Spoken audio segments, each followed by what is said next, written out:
我是顾家遗落在外的真千金，回到家后却发现假千金正霸占着我的资源。我的父母甚至一边吊着哥哥，一边背地里勾引我的未婚夫。他在人前扮演无辜小白花，在人后却对我趾高气扬。姐姐怎么办？他们好像都更喜欢我呢。我笑了。他不知道的是，顾家所有的资源的来源都是我。妈妈，我一想到以后都不能叫你妈妈了，我的心就好痛。顾雅琳歪在我妈的怀里，哭得梨花带雨。我妈心疼地轻柔地拍打她的后背，轻声细语：“你永远都是妈妈最爱的女儿，即使顾柔回来了，你也是咱们顾家的亲生女儿。”顾雅琳面上一喜，声音却带着质疑：“可是妈妈，顾柔才是顾家的亲生女儿，我只是医院里被抱错的孩子而已。谁是亲生女儿？还不是爸爸妈妈一句话的事吗？你等着，妈妈这就给你办一场大型宴会，宣布你以后就是家里的大小姐，是我和爸爸的干女儿。”我妈的话犹如一颗定心丸。顾雅琳听了，立马笑了出来。我坐在2楼楼梯处，面无表情看着楼下母女欢乐的样子，而我格格不入。今天是我回到顾家的第7天，住在顾家阴暗潮湿的客房，疏离得像个陌生人。毕竟从我回来的那一天开始，我的亲哥就让我滚，说顾雅琳才是他的妹妹。我妈则蹙着眉头，好似回来的不是他的亲生女儿，而是他的仇人。我爸面上没显露什么，只是让保姆随便给我找一间客房。至于保姆给我安排了什么样的客房，他丝毫不关心。吃饭没人等我，说话没人理我，要不是我还有呼吸，我都以为自己死了。我妈又在沙发上坐了会，接了个电话就走了。顾雅琳看着我坐在楼梯上落寞的样子，嗤笑道：“即使你是顾家的真千金又怎么样？我可是从小在这个家里长大的。”回来的这7天，我感觉顾雅琳还是没有追求。要是换一个有追求的人，有她这样换脸的速度和精湛的演技，早就去逐梦演艺圈了。多了不敢说，至少也能轻松混成个208。人前，她是一个无人过问的非亲生女儿，被我这个亲生女儿夺去了所有。人后，她耀武扬威，每一句话都在给我强调：我回来了又怎么样？她依旧是这个家里的宝贝。我还没来得及说话呢，我亲哥顾南又回来了。刚才还耀武扬威的顾雅琳，转个身的功夫，眼中就蓄满了眼泪。顾南又甚至都来不及换鞋，立马冲了上来：“雅琳，怎么回事？”顾雅琳看了看我，眼泪轻轻落下：“都是我不好，和柔柔姐姐没有关系。”我翻了个白眼，还叠词词呢，恶心心，就会这一招。人前扮演无辜小白花，在人后却对我趾高气扬。刚才顾南佑声音有多温柔，现在的声音就有多粗鲁。顾柔，你别以为你失落在外那么多年，我们就要让着你。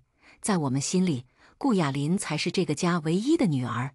顾雅琳嘴角轻轻扬起，挑衅地看了我一眼。我站起来，拍了拍屁股：“你确定你当她是这个家的女儿？那你们俩晚上躺在一起的时候算是乱伦吗？”话一出，顾南佑立马变了脸色，刚才理直气壮的语气也开始变得结结巴巴。“我告诉你，顾柔，话不可乱说。”我装作若有所悟的样子。那看来那几天晚上是我看错了，我还以为那么暴露的吊带睡衣只有顾雅琳才穿呢。如果是保姆穿着这样去了你的屋子，哥，你未免也太恶了吧。说完，我就推开在我面前互相抱住的2个人下楼了。顾家住在别墅区，虽然安静，但实在偏僻。等我的助理开车来接我的时候，我已经快被太阳晒蔫了。助理赶紧给我递过来一瓶水：“顾董，你是不是又脾气上来了？自己晒坏了怎么办？在屋里多等我一会，我不就到了吗？”我一想到那2个名义上的兄妹卿卿我的样子，浑身就起鸡皮疙瘩。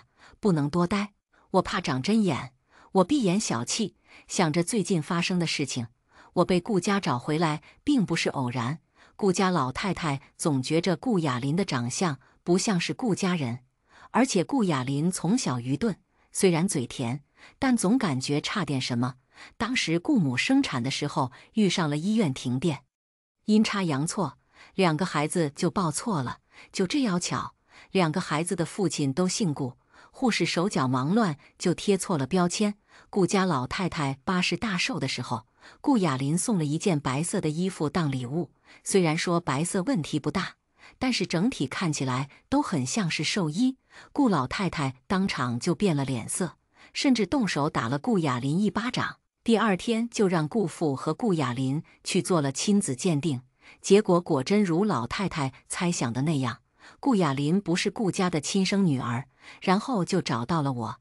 2个顾家，一个是 H 腰缠万贯的老钱家族，一个是筒子楼里的穷苦人家，养出来的女儿也截然相反。顾雅琳这么多年被细心呵护，连穿的衣服全都是奢侈品，而我却小小年纪就知道要分担家庭的重担。被顾家人找到的时候，我正在陪养母看病。养母这么多年含辛茹苦，身体早就已经撑不住了，明明和我亲妈同岁，看起来却像是老了20多岁。顾雅琳更是从未来看过养母，她的亲生母亲。助理把车停在 H 最贵的别墅区，这是我给养母买的养老房，山清水秀，静谧祥和，最适合用来休养了。我到的时候，养母正躺在摇椅上晒太阳，手边摆着水果。看护的佣人想叫醒她，我摆了摆手。我出生没多久，养父就去世了。养母这些年又当爹又当妈，白天去工地搬砖，晚上去夜市打零工。每当别人劝她让我辍学，这样她会更轻松的时候，她都是脸上挂着笑，语气却很坚决。辍学就和我一样了，这辈子都走不出去这筒子楼。我辛苦不算什么，只要以后他能有出息，做父母的也就安心了。都说穷人的孩子早当家，我从小就展现出了做生意的天赋。上小学的时候就开始在班里干卖零食的生意，甚至把我的作业明码标价给大家抄。上初中的时候就开始给各个文刊投稿，暑假去小宾馆兼职，还会趁机卖计生用品给来往的顾客。高中的时候学业紧张，但好在我名列前茅。高2的时候拿下了全国数学比赛第1名，被重点高校提前录取。高3一整年，我都在给同学补课赚钱。毕业的时候，我已经挣到了自己人生中的第1桶金。大学的时候，我报考了金融专业，一边炒股一边去各个公司实习。因为成绩好嘴甜，专业课老师都对我青睐有加，很多资源都是他们介绍给我的。毕业3年，我已经成为了 H 的后起之秀，而我的养母也因为多年的操劳病倒了。等到养母醒来的时候，看着我的侧脸，心疼道：“你在那里过得不好吗？我看你的脸都瘦了1圈，我可是小霸王，怎么可能会过得不好？妈，顾雅琳最近出国有事，还不能来看你，等她回来了我就让她来找你。”养母摇了摇头，叹了声气。她这么多年生活得很如意，让她回来认我这个亲生母亲，怎么可能会愿意？倒是你，跟着我受苦了。本来你才应该是顾家的千金大小姐才对。说完这些话，养母又开始咳了起来。等到咳完，她已经虚弱的又眯上了眼睛。我从来没有怨恨过自己被报错，因为养母给了我200%的爱意。即使我高中毕业，已经可以安然地上大学，她依然会顶着烈日跑工地，希望能给她活干。在知道我其实是顾家女儿的时候，她没有养错孩子的失望，只是觉着我跟着她生活受苦了。我回到顾家的目的，其实是为了让顾雅琳能够回来看望养母，也为了给我养母治病。顾雅琳是怎么做的呢？当她看到养母的照片，脸上满是不屑，就她比捡破烂的看着还恶心。我的妈妈是顾氏集团的夫人，是名媛大小姐，可不是她这样的脏兮兮的老妇人。就算是她把我生下来又怎么样？我还不想投胎在她的肚子里呢。你那么孝顺，你别回顾家跟我抢资源抢男人啊。顾家在我眼里，顾家根本算不上什么。顾老太太英明神武，生出来的儿子却一点经商的天赋都没有。顾家现在一直在走下坡路，我亲妈虽然也是名媛出身，可是两手不沾阳春水，只知道花钱不知道挣钱。至于我亲哥顾南佑，更是草包一个。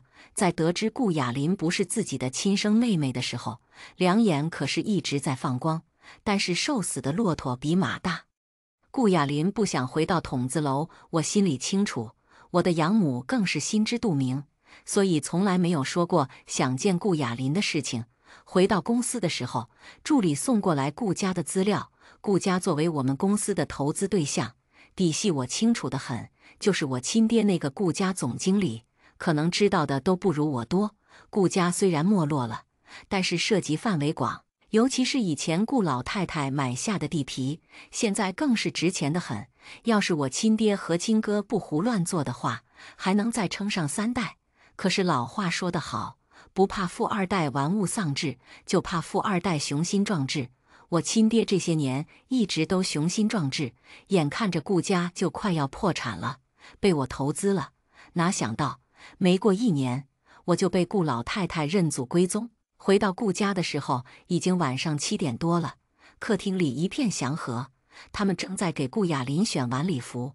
我推门进去的时候，所有的人都愣住了，最终还是我亲爹咳嗽了一声：“柔柔回来了，吃饭了吗？”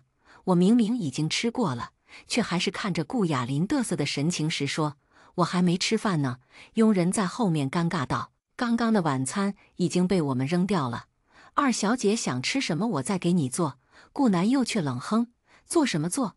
到饭点了还不赶紧回来吃饭，就知道在外面撒野。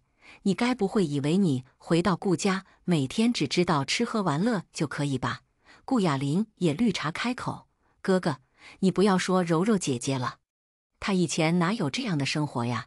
想奢侈一把，花钱也是很正常的呀。”一说到奢侈2个字，顾南佑更生气了。有些人即使穿着香奈儿，拿着爱马仕，也是草包一个，装腔作势。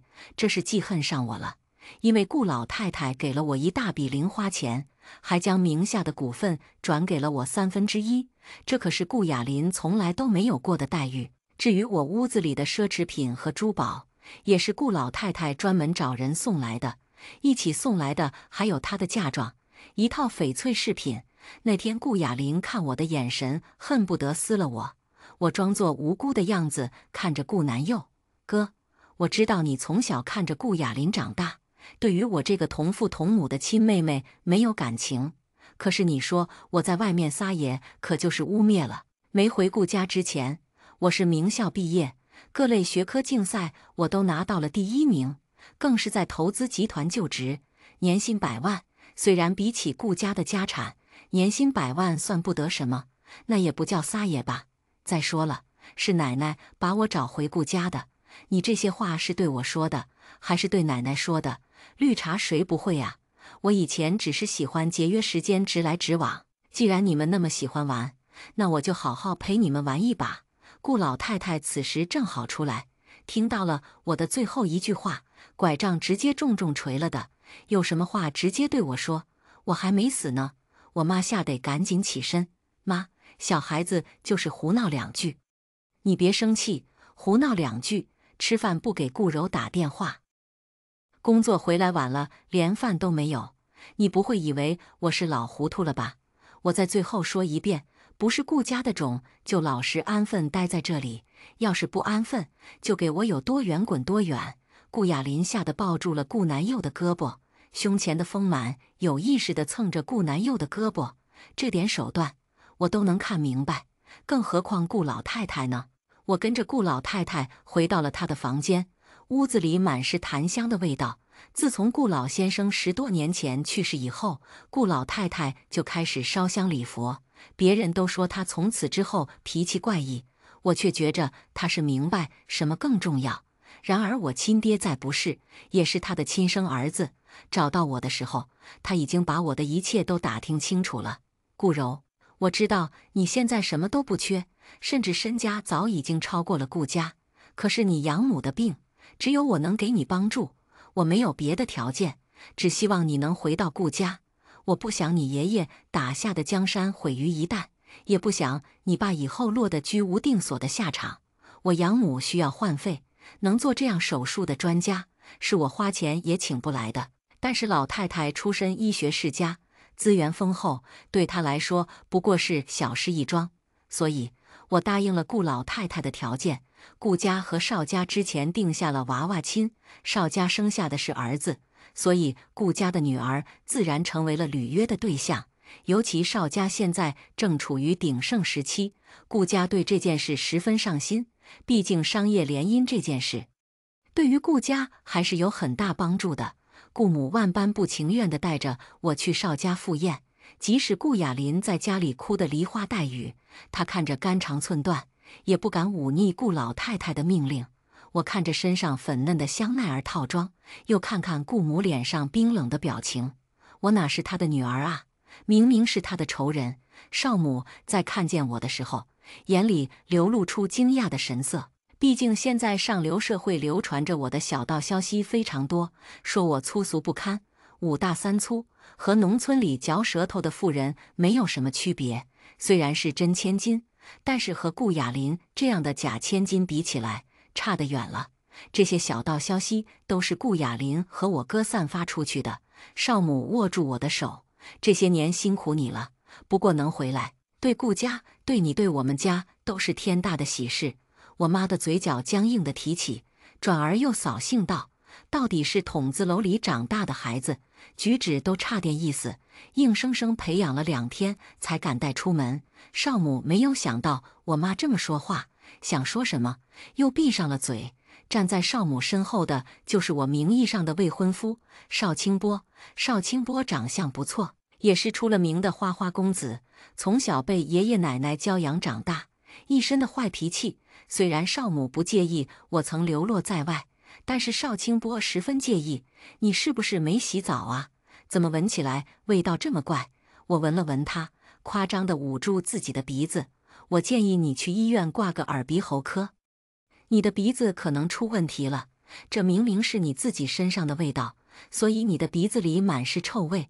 邵清波气得不行，碍于他母亲在场，又不好发作，狠狠地瞪了我一眼，拿着电话走了。我可是没有忽略他接电话时候嘴里的那一句雅琳。少母看着自己儿子不配合的样子，歉意道：“孩子被爷爷奶奶惯坏了。”哎，我摆摆手，没关系的，伯母，他还小，毕竟男人至死是少年。即使邵清波比我还大2岁，我妈脸上却笑出了花。肯定是清波看不上顾柔，毕竟谁不想娶名门闺秀呢？我也跟着笑，对呀，所以邵清波愿意和我见面，也是因为我是真正的名门闺秀，不像雅琳，只是鸠占鹊巢呢。跟少母匆忙告别，我坐上了助理的车，直接离开了。我妈看着我扬长而去的身影，气得打电话骂我：“你一点教养都没有，你妈妈就是这么教你的吗？你是我妈，你是怎么教我的，你不知道吗？”说完，我就挂了电话。等到我晚上回去的时候，一屋子的人都坐在那里等我。顾雅琳还拍着我妈的后背：“妈，你别生气了，柔柔姐姐也不是故意说话气你的。”我亲爹黑脸坐在那里，厉声道：“你给我跪下，给你妈妈道歉。”我装听不到，直接走向楼梯。顾南佑却疯了似的拽着我的胳膊：“顾柔，你给我滚下来道歉！没教养的东西，你凭什么这么对我妈妈说话？”我冷眼瞪他：“放手！”一句话，顾南佑就被我吓得松开了手。你们口口声声说我没有教养，我没有教养和你们没有关系吗？你们养过我吗？你们有关心过我这么多年是怎么过的吗？顾雅琳，你这么有孝心，怀胎10月把你生下来的亲生母亲，你有去看过一眼吗？你除了今天装头疼，昨天说我抢了你的东西，你还会什么？顾南佑阻拦我：“你别再说了，快滚回你的屋子里去。”我冷笑：“我的屋子？你说的是那个潮湿昏暗、见不到阳光，连佣人都不会进去打扫的房间吗？我当然不配成为你们的家人。一个懦弱无能，一个自私好面子，一个只会吃喝玩乐，还有一个只会每天装绿茶。”我亲爹被我气得不行：“你在说谁？我说谁？你们确定真的要让我把你们的名字说出来吗？我要是你，就要点脸，自己去对号入座。你给我从顾家滚出去！我没有你这样的女儿。我亲爹话刚说完，我就直接离开了，终于可以离开这个家了。之前为了让顾老太太给我养母治病，所以我一直留在这里。现在可不是我要走的，是你儿子把我赶出来的，名正言顺。我在路边等着助理开车来接我，顾雅琳却耀武扬威地走了出来。我还以为你挺厉害的，结果这么快就被爸爸妈妈赶出了家门，姐姐怎么办？他们好像都更喜欢我呢。我抱着胳膊，看着顾雅琳嘚瑟的样子。顾雅琳，如果顾家什么都没有了，你还会死赖在这不走吗？顾雅琳脸色一白，转而笑道：“你别瞎说了，你以为顾家是你现在上班的投资公司啊？还说倒闭就倒闭？我为他的自信而鼓掌，那我就祝你能一直长梦不醒哦。”顾雅琳嗤笑道：“顾柔，你就是一个农村出身的苦孩子，以后顾家所有的东西都会是我的。刚才爸爸答应我了，会让我去公司做财务总监，还会让我去子公司当总经理。回头你看见我，可是要乖乖喊一声顾总的。”我差点没有当场笑弯了腰。就顾雅琳这高中肄业的小太妹，当财务总监，我亲爹可真怕自己的公司倒闭得太慢了。既然你这么喜欢炫耀你能够拿到的资源，那就别怪我心狠手辣了。虽然养母的手术已经安排上了，但我还是给顾老太太把情况都说明了一下。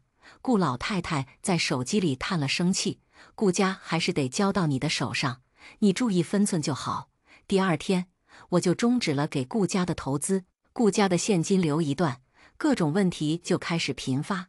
顾雅琳作为新上任的财务总监，更是忙得焦头烂额，在各个银行奔走，但是出口都不是专业术语，全靠卖萌撒娇，行长连面都不愿意见。虽然工作碰壁，但是顾雅琳的爱情运还是很顺利的。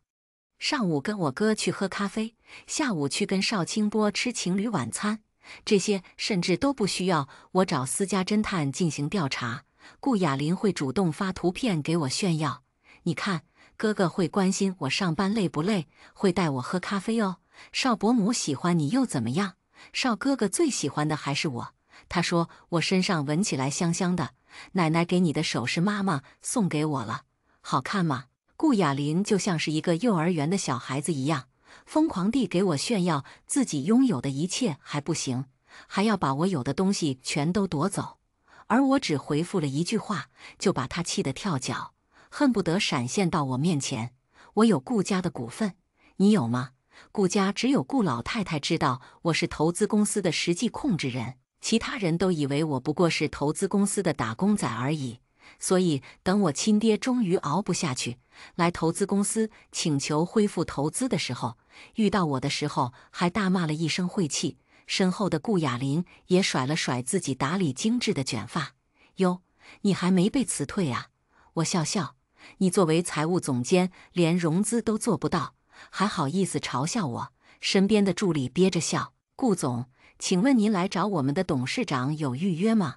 顾父一改刚才的黑脸，笑着说：“没有，烦请王助理帮忙给排个队。”也不怪顾父和顾雅琳不认为投资公司的顾董事长是我，毕竟顾董事长在外面的评语可是心狠手辣、当机立断、从容不迫。他们都默认以上词语都是用来形容男性的，和我这样看起来像是刚毕业的女生一点关系都没有。但当他们从上午等到晚上，饿得饥肠辘辘也不敢离开，从会议室见到我的时候都愣住了。助理递上我的名片：“顾氏投资集团董事长顾柔。”我亲爹愣住了，反反复复看了半天：“不可能，公司的法人不是你，你怎么可能会是董事长？”“是的，公司的法人的确不是我，是我的养母。如果有心人愿意调查的话，很容易就会知道我的真实身份。可惜顾家里只有顾老太太对我上心。”顾雅琳也咬着嘴唇，神态近乎癫狂：“我不信，爸，他一定是在骗我们。他从小在贫民窟长大，最会骗人了。你不要信他。”助理看着这两个依旧执迷不悟的样子，忍不住叹气：“你们可真是脑子不好用，跟我求情。这两位自然是拉不下面子的。顾氏集团资金链断开的事情一发酵，股价开始大幅下降，而我妈妈丝毫没有受到影响，还每天都去参加聚会，和各种豪门太太买。直到刷卡的时候，发现卡不能使用了。听说那天她刷遍了包里无数的卡，但是没有一张可以买得起那1万块钱的丝巾，被豪门太太团好好的嘲笑了一番，她竟然就自尊心受挫，病倒在家里。这些都是顾家老太太告诉我的。她现在每天除了念经，就是跟我打电话，偶尔也会陪我去看望我的养母。换了肺以后，养母的身体好了很多，干巴巴的脸上也有了血色，说话的力气都大了很多。顾老太太看着养母手上的茧子，忍不住眼眶湿润。多谢你，这些年要不是你，柔柔也不会有今天的成就。养母的脸上挂着不好意思的笑，要不是报错了，她也不会跟我受这么多苦。在你们家长大，她应该会成就更高。想到自己的儿子和孙子做的混账事，顾老太太脸上的气愤就更多了些。还好不是被那两口子抚养长大，否则我定会被气死。对了，股价疯狂下跌的时候，我亲爹竟然将自己的股份全都卖了出去，幸好被我全部接手，否则顾氏集团就要换主人了。顾南佑脑子也不在线，竟然被顾雅林三言两语哄骗，将自己所有的钱都投到了邵家。邵家虽然看起来比顾家强得多，但也是外强中干。顾雅林也是好手段，表面上和顾南佑拉拉扯扯，骗他把钱投到邵家，另一边又和邵清波牵扯不清，一边帮他拉投资，一边迫不及待和邵清波滚了床单。看着私家侦探发来的照片，我才觉着顾雅林是时间管理大师，一天24小时，每天同时约会2个人，竟然对方都没有发觉。顾家的2楼原本住着我、顾雅林和顾南佑，我在的时候，2个人也就是搂搂抱抱，不知道我搬走了以后，2个人会不会干柴烈火呀？我可是看到私家侦探拍到的照片里，顾南佑的手伸进了顾雅林的衣服里，虽说没有血缘关系，可是从小一起长大的亲妹妹，真的下得去手吗？与此同时，私家侦探更是调查到了重磅消息。他跟随我亲爹的时候，发现我亲爹总会到一家养老院探望一个老妇人。当我抱着怀疑的态度给我亲爹和顾老太太做亲子鉴定的时候，狗血的事情发生了。我亲爹并不是顾老太太所生。我纠结地拿着报告给老太太，一方面担心她的身体状况，另一方面又担心她这辈子都不会知道真相。哪知道老太太只看到亲子鉴定报告几个字就笑了。你果然聪慧。我说那天你怎么想起来给我梳头发，就是为了这个吧？我木讷地点头，转而惊讶道：你都知道了。顾老太太放下手中的毛笔，洗净手以后躺在了摇椅上。都说刚出生的孩子都一样，可是在当母亲的眼里怎么会都一样呢？我一眼就看出来这不是我的孩子。后来我一打听，才知道我的孩子体弱在保温箱里去世了。正好你爷爷在外面和自己的初恋也生了一个孩子，他就瞒着我抱了回来。大家族联姻，哪有什么感情可言？我为了稳定娘家的生意，也为了顾夫人这个位置做得踏实，这么多年我也就将错就错了。顾老太太心胸豁达，目标坚定，所以现在还身强体壮。更是因为握着顾氏集团大部分的股份，所以才会这么气定神闲。顾老太太握住我的手，你爷爷去世的时候，我给他保证了，会让他的儿子不至于流离失所。所以这就是度。聪明人说话都是点到为止，有了顾老太太这句话，我就知道接下来应该怎么做了。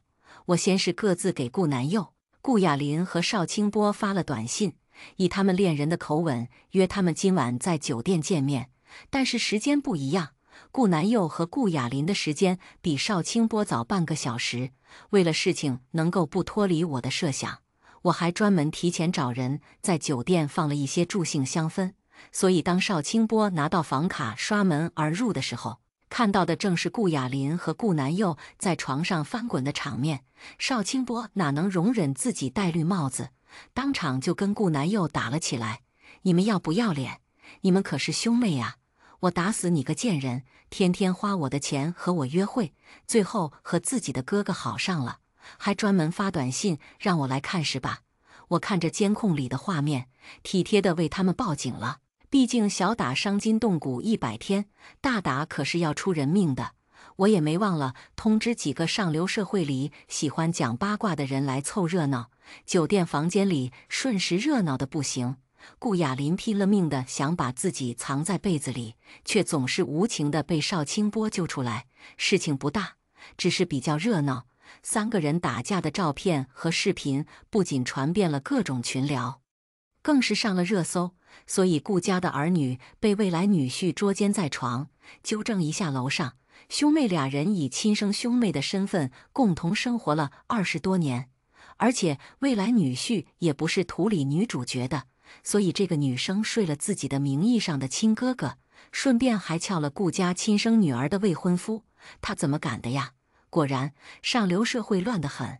我再也不说我们村里的老头老太太胡搞了。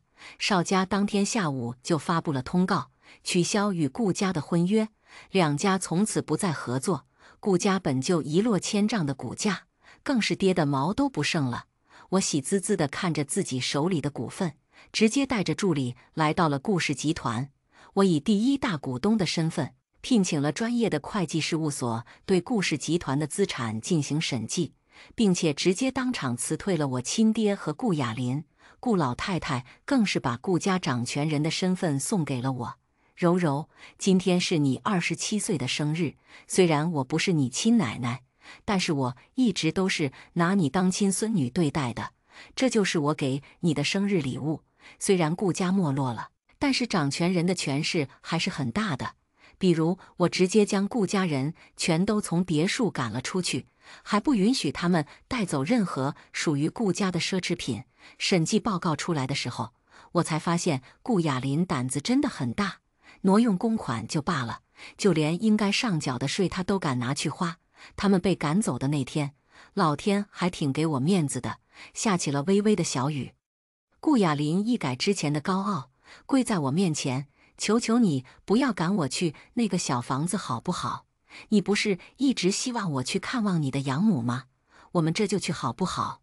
我的养母，那明明是你的亲生母亲。看到顾雅林那神似我养母的眼睛，我还是心软了。最近养母恢复得不错，因为整天躺在屋里休养，肤色都比以前白嫩了很多，但是一头白发格外耀眼。他说那是他好不容易攒出来的，不允许我给他染黑。顾雅林跟在我的身后，走到了养母的床前。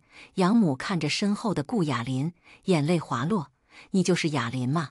顾雅林点点头，却对着养母伸出来的手迟迟不敢靠近。碍于我在场，顾雅林才不情愿地将手伸过来，但是满脸嫌弃。养母看出了他的不自在，主动将手松开。顾雅林却嫌弃的当场拿出来了酒精湿巾，将手指头一根又一根的擦洗干净。养母难过的闭上眼，柔柔，我累了，你们先回去吧。我轻声答应。刚出病房门，顾雅林就拽住了我的胳膊。我已经完成了你的要求，你可以不赶我出去吗？不想去住那个小房子是吗？顾雅林以为我答应了，点点头。是的，我不想去跟他们住那个地下室，听说里面还有老鼠呢。顾雅林的声音太大了，躺在屋里的养母肯定已经听到了顾雅林为什么来这里。我给助理发了条信息，很快，顾雅林就被司法机关带走了。他涉嫌挪用公款、偷税漏税，被逮捕了。顾柔，你个骗子！你明明说好帮我的。看着他癫狂的样子，我无比开心。我确实帮你了呀，监狱里空间大，确实不会回到那里的小房子。最后，顾柔被判了20年。我把这件事告诉了养母，养母神情上无波无澜，只是重重叹了声气。1粒米养百家人，他走到今天也是他自己造成的。但我却没有忽视养母闭上眼那一刻眼角的眼泪，到底是自己身上掉下来的一块肉，哪是这么风轻云淡的一句话就可以结束的？在顾氏集团股价重新攀上巅峰的那一天，我亲爹死了。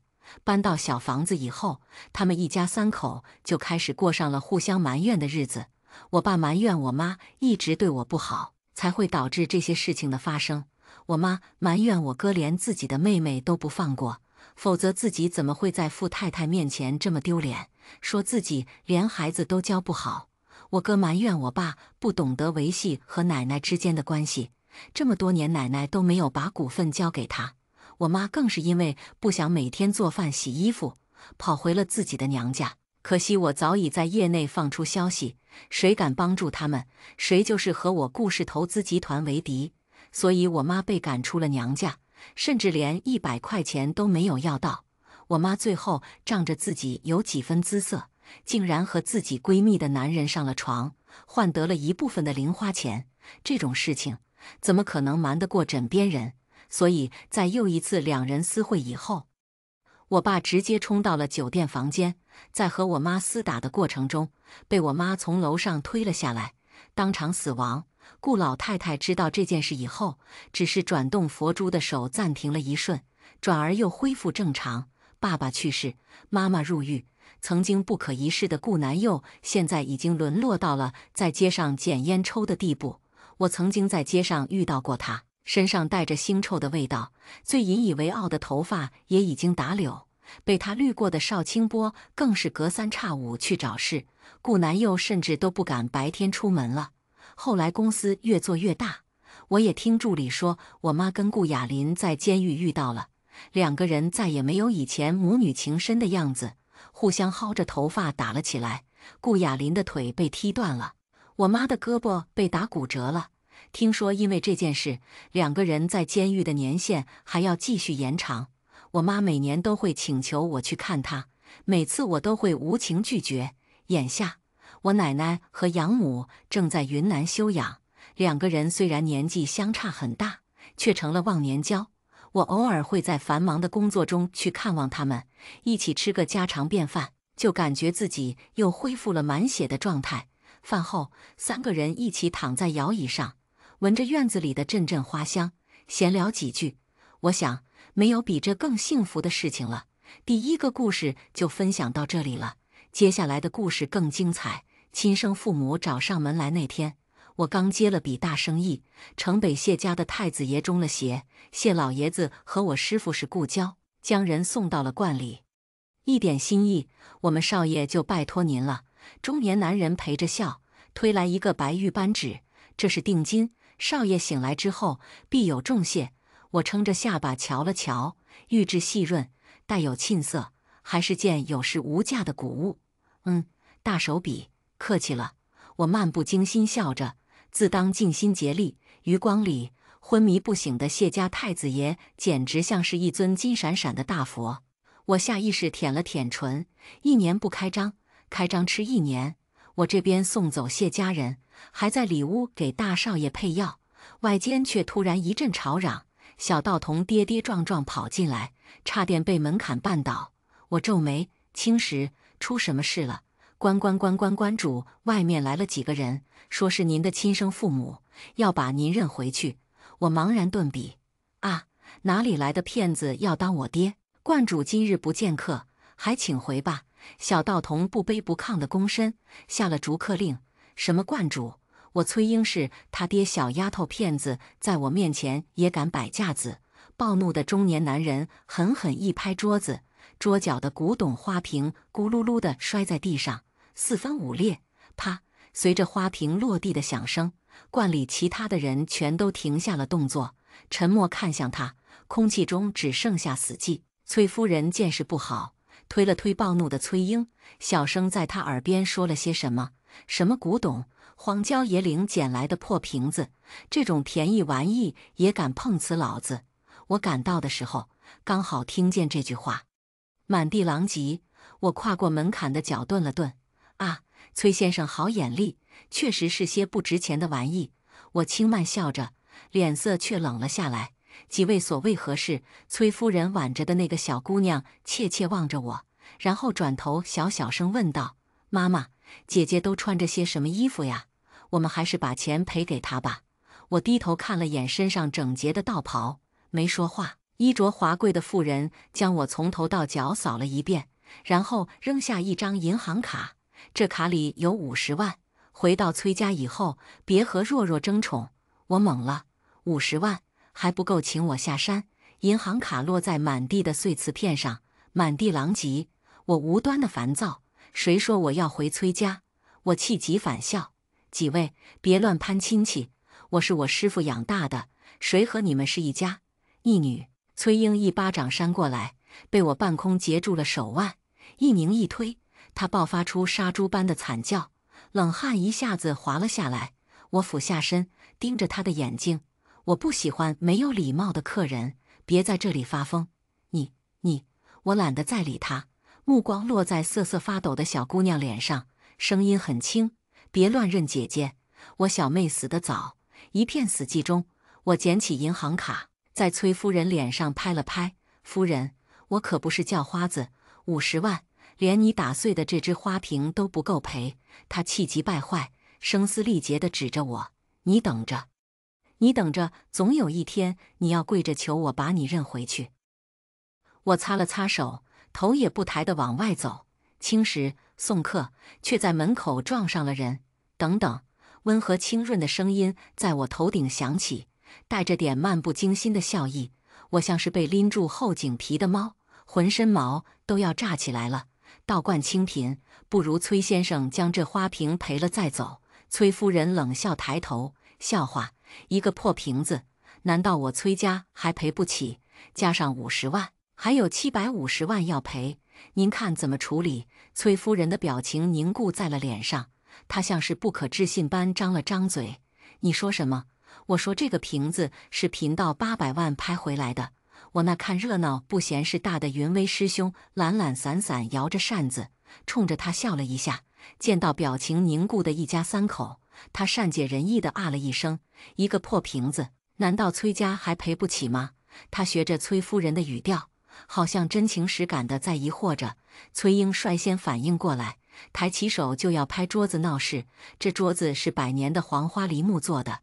我悠悠补刀：崔先生要是连我的破瓶子都赔不起，就不要再拍我的破桌子了，毕竟你大概不想知道它的价格。崔英的手僵在半空，收回去也不是，往下拍也不是，脸上的神情滑稽极了。我没忍住笑出了声。算了，我颇为大度的摆摆手，800万就当听个响，本观主今天高兴，放你们一马。诸位滚吧。送走烦人的客人，我被不着调的师兄狠狠捉回了内殿。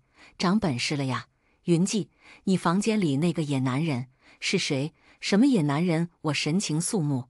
云威，放尊重点，那是我的大金主。师兄撑着下巴打量了昏迷不醒的大金主半晌，这是城北谢家那位太子爷。我坐回桌前，漫不经心地琢磨着药方。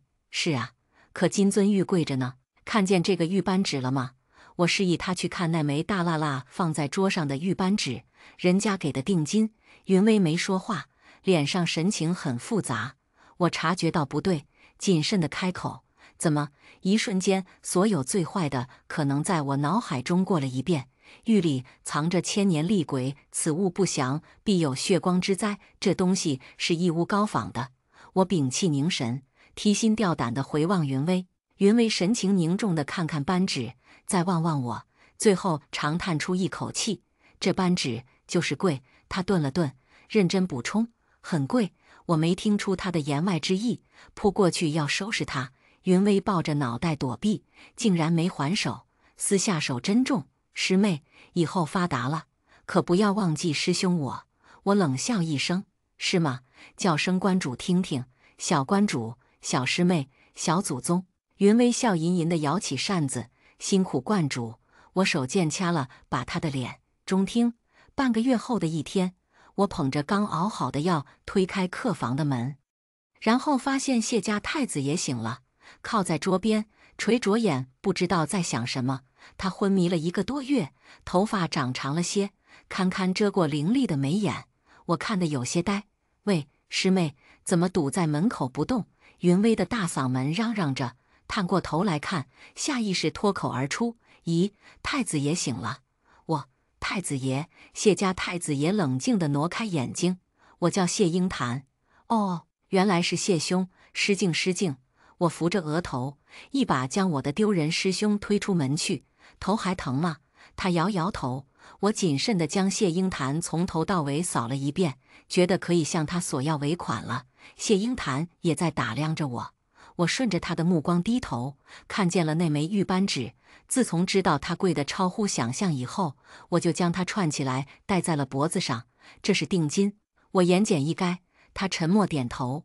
我想了想，恳切补充：“我知道很贵。”谢英潭醒来后，在道观休养了几天，就要下山回家。临行前夜，我那四海云游的师傅回来了。我粗略地和他汇报了观里最近发生的事情。说到崔家人上门认亲的时候，我颇为无语，半晌憋出一句：“哪里来的神经病？”师傅执起茶杯的手一顿：“是为师叫他们来的。”我怀疑自己听错了，呆滞地抬头。啊！师傅低头看着我，声音很轻：“你明日和英潭一起下山去吧。”我如遭雷击：“师傅，你不要我了？怎么会不要你？只是有些东西，你得自己去寻。”他苦笑了一下：“你今年18岁了，也该去见见亲生母亲。”我有些恍惚，未及细想，又被他的下一句话转移了注意力。而且谢家的尾款还没结，你得跟着英潭去谢家取啊，徒弟。下山以后，我住在师傅在江城歇脚的小别墅，乐得清静。下山后的第1个晚上，我久违的做了一个奇怪的梦。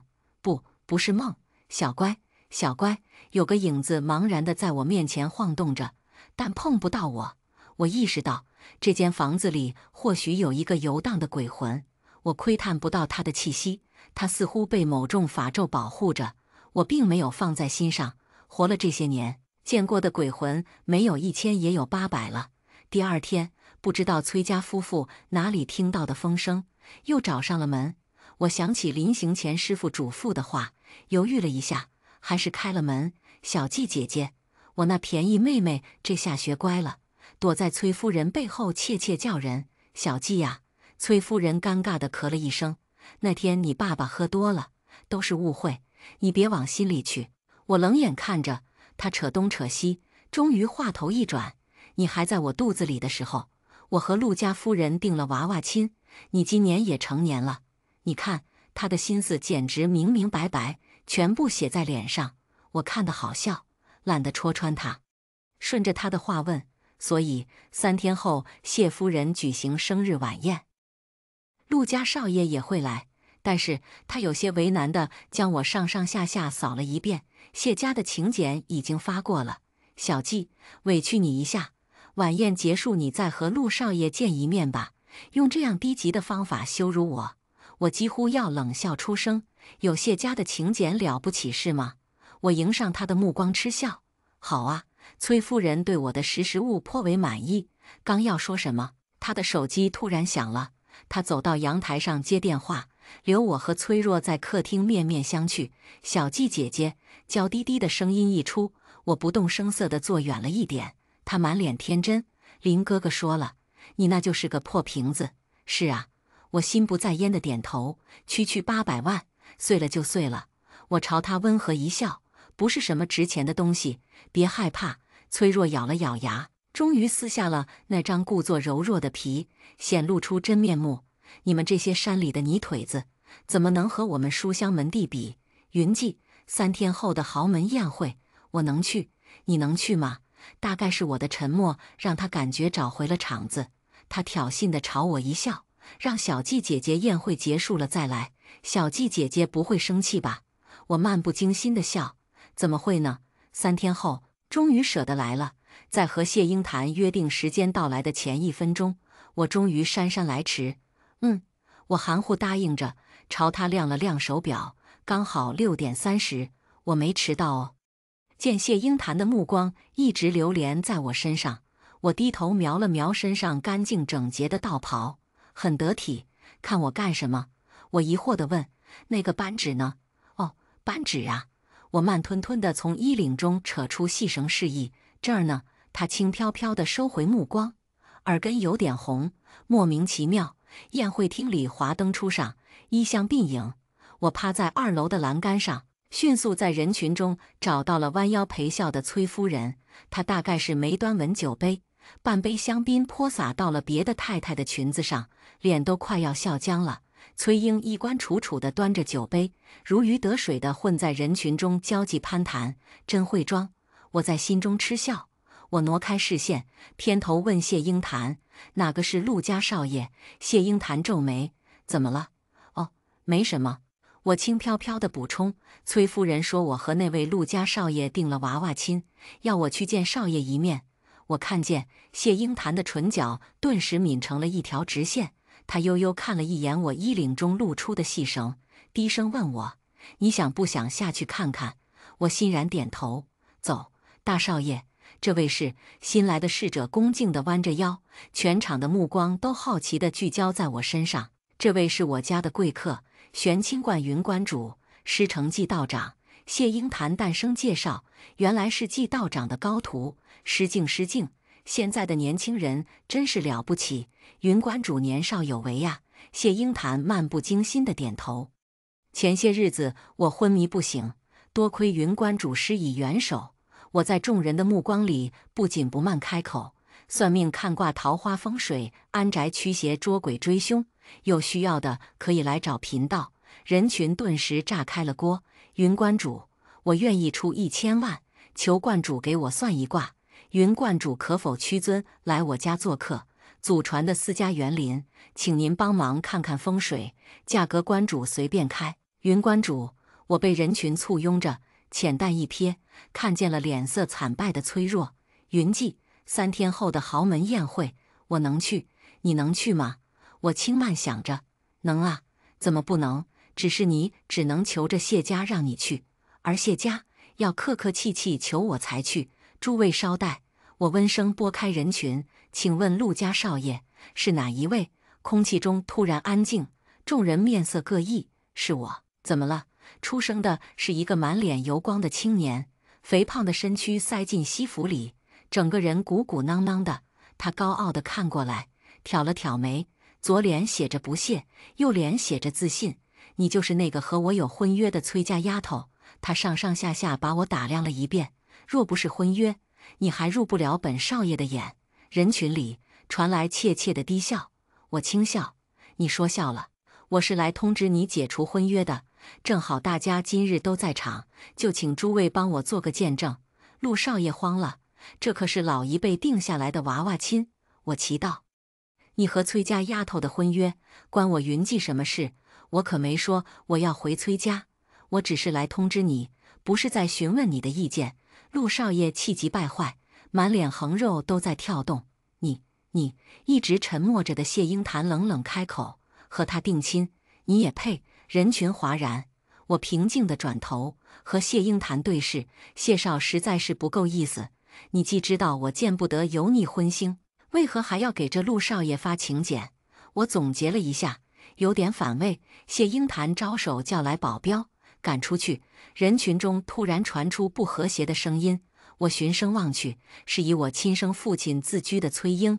他被灌醉了，众目睽睽之下，口无遮拦。我真是小看你了，云记。我说你怎么这么硬气？原来是攀上了太子爷的高枝。崔夫人惊恐地想要捂住他的嘴，被他一巴掌扇开。滚开，碍眼娘们！那双阴毒的眼睛将我上下打量了一遍，召之即来，挥之即去。等你被谢家扫地出门，可别哭着回崔家，要老子认你。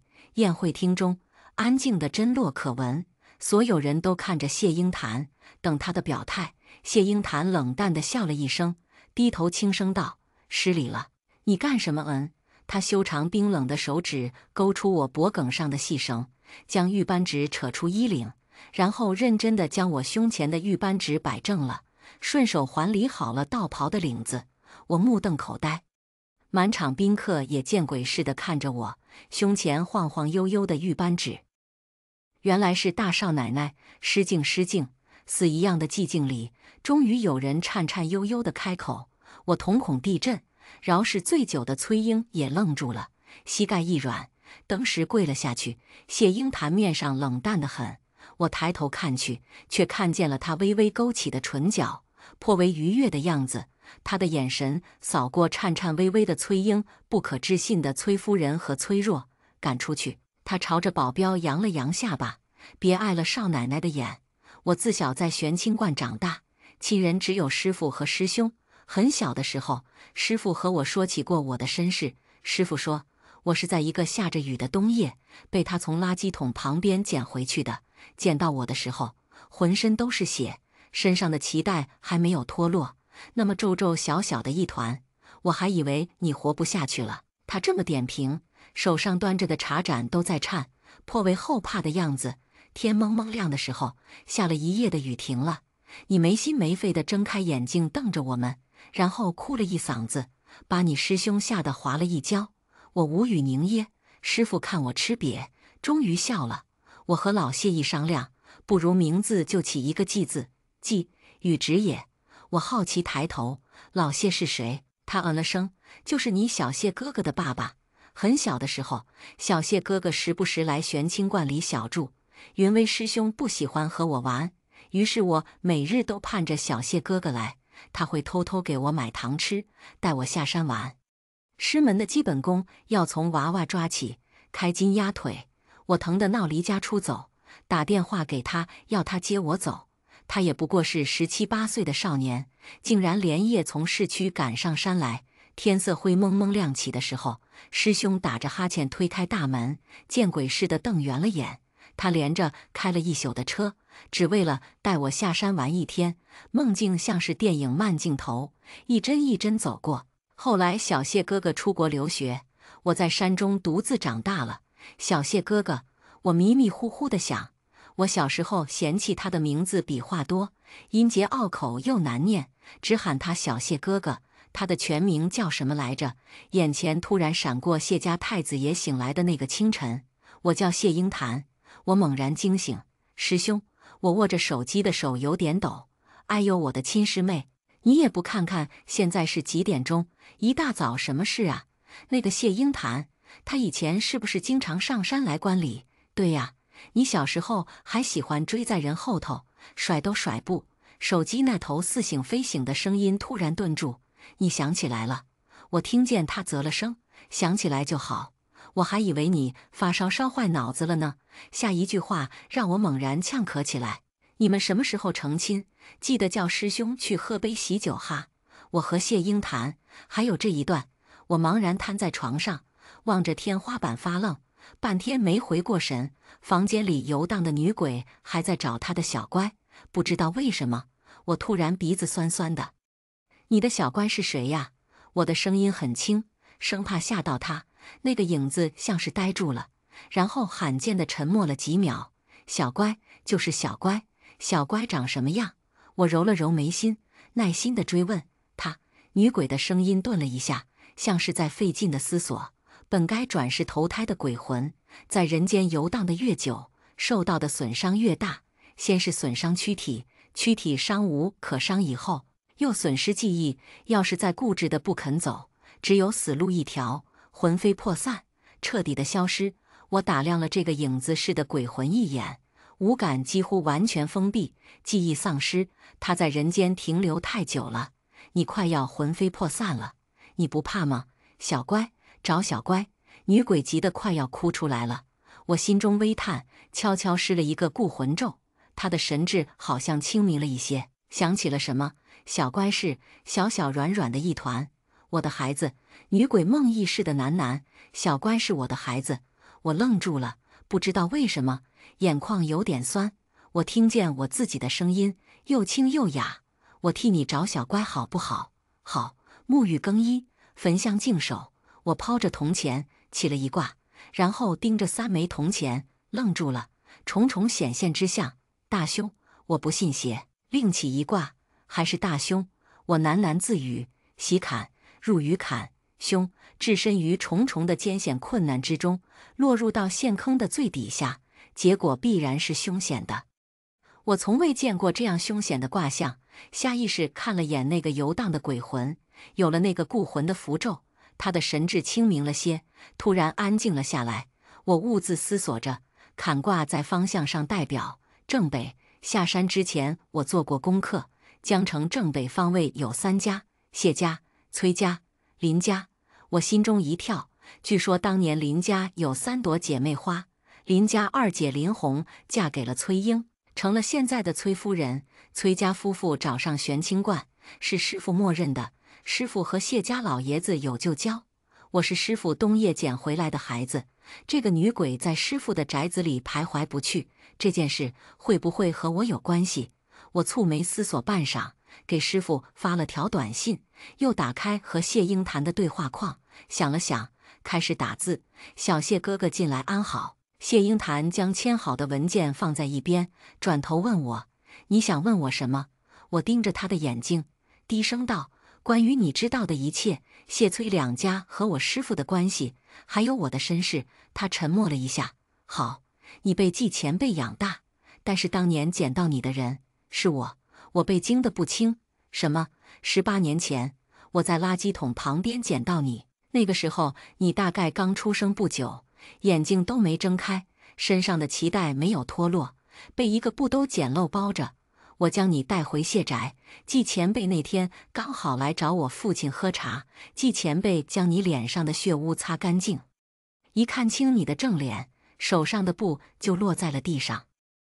他当即起卦，然后颓然半跪在地上。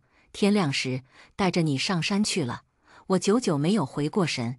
至于林家和季前辈，林家大姐林月和季前辈是故交。我不知道我是怎么走出谢氏集团大厦的。我游魂似的走在马路边，师傅宅子里那个女鬼一直跟在我身后。此刻我一抬头，对上了她的目光，我惊讶地发现，原来模糊不清的影子逐渐生出了清晰的眉目。自从我给他下了那个固魂的符咒，他就一直这样安静地跟着我。有个荒谬大胆的猜想在我脑中逐渐成型。我犹豫着张了张嘴，正想说什么，让开，远处突然传来一声惨叫，伴随着橡胶轮胎划过路面尖利的摩擦声。都让开！我迟钝地抬眼，失控的汽车迎面撞来，时间像是一下子被拉长了。飞驰过来的汽车像是电影拉长的慢镜头，一帧一帧，我双脚僵在原地，动弹不得。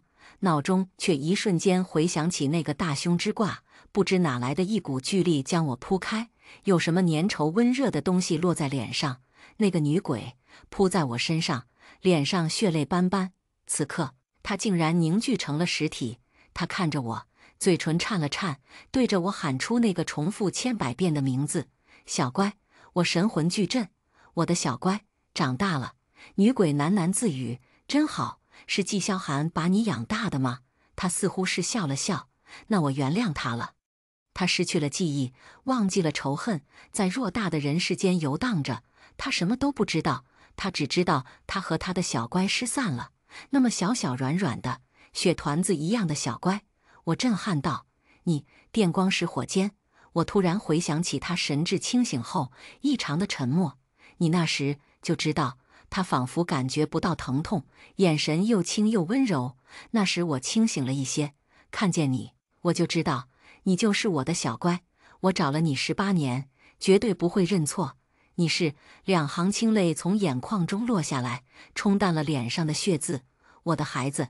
他的前额抵住我的额头，是一个亲昵的姿势。明明他只是幽魂，可是我却真切地感受到了几乎灼烧的温度。你受了伤，你不能再停留了，你会魂飞魄散的。我呼吸急促，抓住他细瘦的手腕。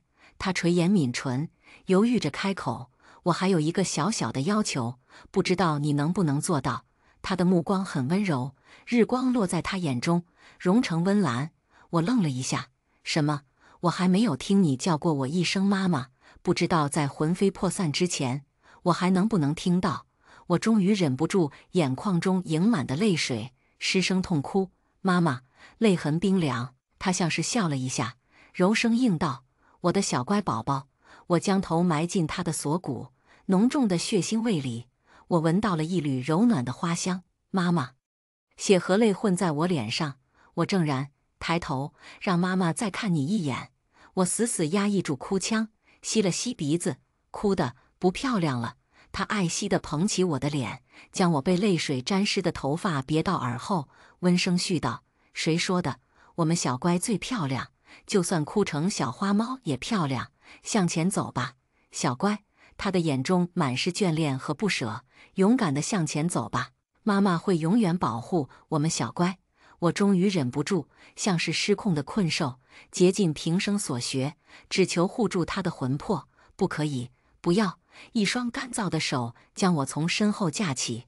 我听见师傅哽咽的声音：“对不起，阿月，我来迟了。”再睁开眼睛，是在医院的病房里，记忆慢慢回笼。我猛然直起身子，却没有看到那个如影随形的鬼魂。我捂住了眼睛，手机突然一震，屏幕亮起。我下意识看过去，是一个陌生号码发来的短信：“表妹，近来安好？经年不见，不知可否抽空一叙，自我介绍一下吧。我叫林默，是你的表哥。”他复杂地看了我一眼。我没想到你还活着，或许冥冥之中真的有天意存在吧。我额角青筋一跳，什么意思？你的亲生母亲不是林红，是林月。林默的语气很轻。我低着头，没有说话。对面的男人平静地解释：当年林家三姐妹，大姐林月，二姐林红，现在的崔夫人，三姐林林，也就是我的母亲。当年你的母亲和崔夫人几乎是同时怀孕，连产期都相近，但是你的母亲难产而死，死前将你托付给自己从小疼爱的二妹。我敏锐地捕捉到她语调中的停顿和起伏，抬头盯着她的眼睛。难产，林红在你母亲的餐食中下了堕胎药。林默的语气很悲哀。外公偏心，林红嫉妒你母亲已久，不但没有照顾你，还偷偷遣人将你丢在垃圾桶旁边，任你自生自灭，对外只宣称姐姐难产，一尸两命。我颤着嘴唇，然后呢？或许是恶有恶报，他的孩子也流掉了，但他对外宣称他的孩子是丢了。林默眼神冷静，或许是出于补偿心理吧。崔若是他后来从孤儿院抱回来的孩子。我深深吐出一口气。他为什么知道我还活着？因为他当年没有找到你的尸体。陆老太太年事已高，咽气前想要抱一抱重孙子，但是陆少爷，正常人没人愿意和他结婚。于是他们想起了和崔家的娃娃亲林红这个女人，怎么舍得让自己的女儿嫁给那陆少爷？你说好巧不巧，崔夫人派人暗中调查当年被扔到垃圾桶边的婴儿，竟然真的有线索。我深深吐出一口气，接道：于是他找到了我。好荒唐！我捂着眼睛，仰头笑出了声音。被抛弃是因为妒恨，被寻回是有利可图。我的母亲年前病逝了，死前将这件事情告诉了我，她是这件事中唯一的知情人。你被悄悄抱出医院的那天，她被人堵在了半路上，但她最后没有找到你的尸体，一直以为你已经不在了。林默闭了闭眼，如果他看到你还活着，活得这么漂亮，他一定会很高兴的。我抬头看向面前的虚空，那个鬼魂似乎还固执地停留在那里，温和柔软的目光还静默地望着我，空气中似乎还残存着他身上柔暖的花香。我轻声道：他看见了。收集证据说简单不简单，说难也不算难。警方调动各方力量，终于找回并修复了当年的监控录像，结合物证以及口供，形成了完整的证据链。在初选那天，人民检察院依法对犯罪嫌疑人林红以故意杀人罪提起公诉。隔着探视的玻璃，他死死盯着我，眼中流露出不加掩饰的怨毒。最近过得好吗，小姨？崔若马上就要和陆少爷结婚了，你高兴吗？我注视着他凹陷的眼睛，轻笑道：我见过很多鬼怪，可他们没有一个能恶毒过人心。林默说你嫉妒外公对我母亲的偏爱，而最后让你痛下杀手的是我母亲先你一步拍下了你看中的翡翠原石。林红冷笑：对呀，他一直在和我抢，他该死。小时候他抢走了父母的宠爱，长大了就要抢走我看中的东西。可是你知道吗？他先你一步拍下那块翡翠原石，请人精雕细琢，是想要送给你当生日礼物。我想起母亲故居里那只小小的礼盒，里面放着他写给最疼爱的二妹的长信，精细雕琢的3色翡翠手镯就那样静静地躺在丝绒盒里，色泽鲜艳，像一颗被辜负的真心。林红愣了一下，像是终于反应过来什么。不可能，不可能，你骗我！他失神地抱着头，我不信，我不信！我轻描淡写地看了他一眼，随你。我拎起包转身要走，身后传来他尖利的声音：“你等等，监狱里规定可以收信，求你把那封信给我好不好？”我居高临下地望着他，笑意冰冷：“是可以收信，然后呢？可惜你不配碰我妈妈的东西。”我听见自己的声音，又冷又恨：“我要你忏悔一辈子，来给我母亲赎罪。”墓园里烟气袅袅，我悄然在坟前放下一束百合。遗像上的女人笑意温和，看起来年轻极了。姨母是我见过最温柔的人。我想起林默对她的形容，突然蹲下身，捂住了眼睛。这样一个温和柔软的女人，不肯投胎转世，滞留人间18载，固执的只想要找她的小乖，她失散的孩子。小乖会勇敢地往前走的。我闭了闭眼，轻声唤：“妈妈。”下山短短1个月，我的人生却好像天翻地覆。师父带着妈妈的一缕魂魄四海云游，不见踪迹。我趁着谢英潭到邻省出差，连夜上山去了。第2天晨起，推开小扣的门扉，我看见了站在门外的谢英潭，发梢沾满了晨露，肩上还落着片枯叶。我怔了一下，随即垂下眼睫。谢少一早造访，所谓何事啊？他的眼中有些浅淡的笑意，像是融化的春冰。我为云观主而来。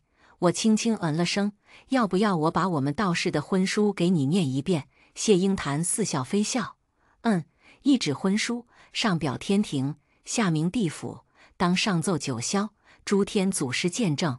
若负家人，便是7天，7天之罪，身死道消；家人负轻，便是有违天意，3界除名，永无轮回。谢英潭一挑眉：“你这是婚书还是生死契？你有什么意见？”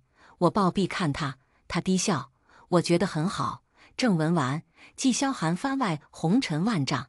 纪道长平生第1次下山，就跌入万丈红尘不可自拔，感情20年的道都白修了。那是他和师兄第1次接委托，去江城林家的祖宅看风水，一切都很顺利，直到林家的大女儿怯怯地叫住他：“纪道长，我最近总做噩梦，是不是房间里有鬼呀？”